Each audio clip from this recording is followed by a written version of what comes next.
Hello, everybody, and welcome to the February 19th episode of Trips and Traps. I'm Andy Serling, joined again by Eric Donovan. We got 6 races to bring you in 2 separate segments here. The first segment, we'll take a look at a horse named Shaer in the first race. In this race on February 11th, this was Wednesday. Race number 3, Shaer's going to break slow out of the gate, and Shaer is making his first start, or her first start, I should say, since November. Yeah, there she is, breaking slowly. This is a bit of a Joe Obvious Trips and Traps horse, but, you know, it just felt like there were some interesting things about it, and Shaer's probably going to win her next start, especially if she gets out of the gate, even in a timely manner. And she did have the rail here, and maybe that was one of the reasons she broke slowly. But you do have to be worried about horses that get left in the gate, because sometimes they have a habit of doing it again. But of course, as you're seeing the race develop, and we're seeing it develop without Shaer in the picture, because she's way back after getting left in that race, but she'll appear pretty soon.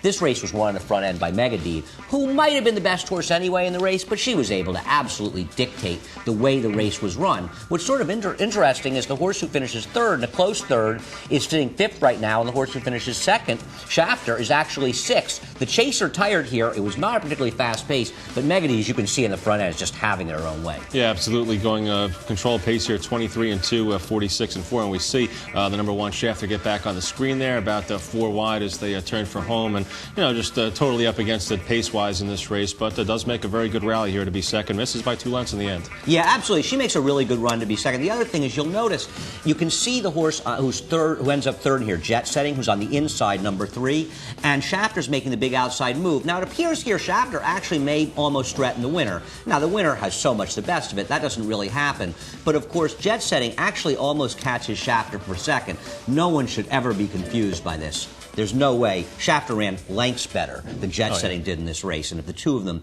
meet again the next time out, Shaer should be a big favorite. She may well be, and if things go right, Shaer's going to win her next start. Yeah, not only was there a difference between how the horses broke out of the gate, but the ground saving on a turn 2, where Shaer had to go about 3 or 4 wider on the turn there, and the other horse, Jet Setting, just came up the inside there. So 1 race down. Let's take a look at our next race here, and this was the 4th race from Wednesday. We're looking at I'm going to stumble on the word here. Adasher. This is a state bred claiming race, actually, 25,000 the purses here. Adasher's the 8. Doesn't get off to a bad break. Is in about mid-pack, but rushes up here toward the lead in what turns out to be a pretty quick pace. Yeah, I mean, this is Adasher, the horse to be watching. Has these greenish-yellow silks in this race, and I think Adasher turning back. She had run a distance in her prior start. That was after breaking her maiden.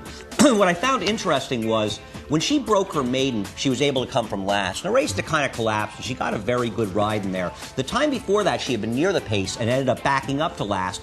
In this race, after being a bit back, as you saw, the jockey, who's Winston Thompson in this race, kind of rushes her up into the pace. And now, while the horse who's on the lead in this race right now finishes last, the other horses around Adasher finished pretty close, and they're all the stalkers did well in this race. So the position wasn't a problem, but I don't think this is the way Adasher wants to run. No, and the fact that Adasher had to do a lot of running to get into that position, I think, affects his chances in the stretch here. And then we're going to see Adasher kind of blocked a little bit here as they turn for home, and going to get shuffled out, maybe lose a length and a half, maybe even 2 lengths, you could argue, down on the inside there. But when things clear up, Adasher wants to make a little bit of a run, then gets tired shortly after that. I think makes a run for maybe 60 or 70 yards here. You'll see Winston Thompson able to get back into him a little bit. Looks like he's going to pick up some steam here, but then once he passes that horse to his inside, just kind of hits the wall a little bit and starts getting some high action, trying to lug in a little bit. I think he was tired. Yeah, it does seem like he's tired, because it's funny, when he won his race, Winston Thompson was able to angle him to the outside, and that seemed to be what he was trying to do here when they hit the top of the stretch, and that's why he got into trouble, because as it turned out, maybe the horse could have gone to the inside, and if he wanted to go in through the side, he could have. Now, he wasn't going to have an effect on the finish,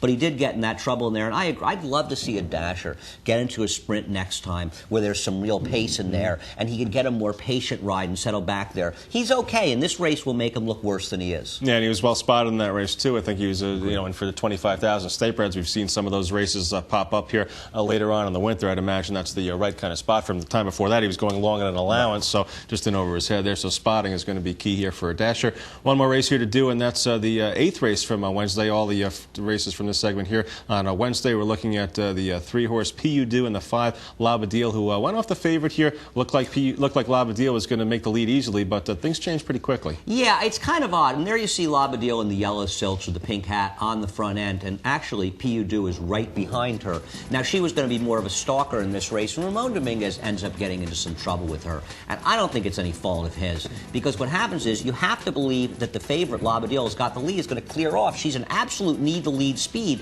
Now, the 6 did have some speed and looked like maybe she could bother him, but look at these horses in this race. They're not going fast, and for what reason, I don't know. Labadil gets rated into submission, and instead of being up front with a 6 outside of her, and Pedu with Ramon, who's now 4th, would be in a comfortable spot, 4th behind horses getting ready to angle out. He ends up between horses in a bunch, not a comfortable spot, and Labadil continues to get rated here. I'm not really sure what's going on with her. She does finish last. I'll be interested to see if she shows up anytime in the near future. Yeah, I'm very curious about Labadil. I think that she was just flat out bad in this race here today, and or back on Wednesday. And we see, you could argue that being down inside is just not a good spot for these horses, but the horse that's really affected here more, I think, is Pedu, who's trying to split horses here. Might be a little tentative to go through. We're going to show you the head-on in a minute. There's plenty of room down inside for Labadil to go through, and just about every horse passes Labadil here. And Pedu is, Labadil's on the inside, right. But Pedu coming through here, and we're going to take a look at the head-on and see what you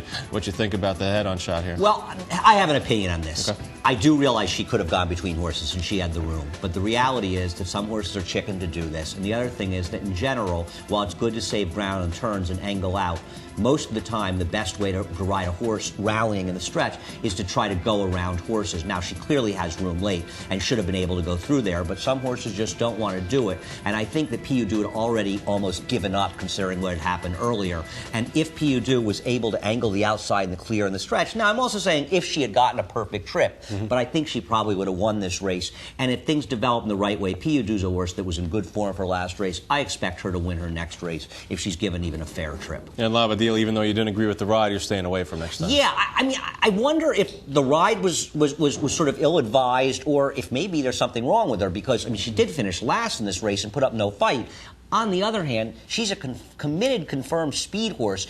The way you're supposed to ride those horses is you go, especially when you're 1 to 2. I don't know why you're fooling around in that situation, but boy, she ran so badly, you wonder if there's an issue. And I'll be very curious to see when, where, and if she shows up in the future. All right, that does it for this segment of Trips and Traps. Yep, and anyway, we appreciate everybody watching, and the email address where you can contact us is, of course, tripsandtraps@NYRAinc.com. Love to get those emails. Need suggestions before we come in for the first episode. If you can get them over the weekend, if you have any ideas, we'd love to hear them. But once again, thanks for watching.